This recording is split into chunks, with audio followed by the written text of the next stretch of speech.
So racism takes on a lot of forms for me. Personally, what does racism mean to me? To be 100% honest, it's not a term that comes up very frequently in my life, because I have been lucky enough to ever experience it. So I sort of see racism in two folds.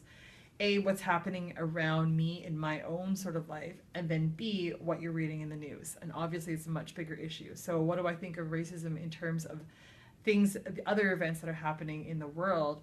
I feel like there's some serious miseducation and miscommunication about racism, which leads to the complications of racism. It's two parties, two, three, four, five parties, doesn't need to have a number, not being able to communicate clearly exactly the things that are bothering them. And then people not taking the time to sit and listen to what some of those issues or stories are.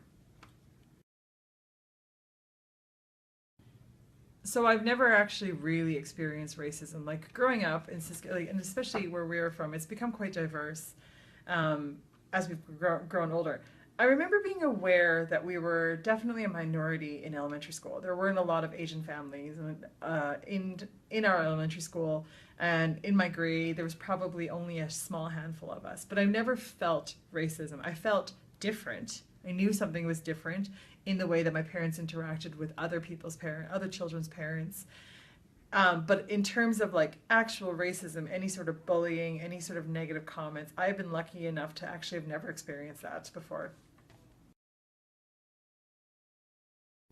I am the bridge to ending racism by being a better listener and being a better communicator.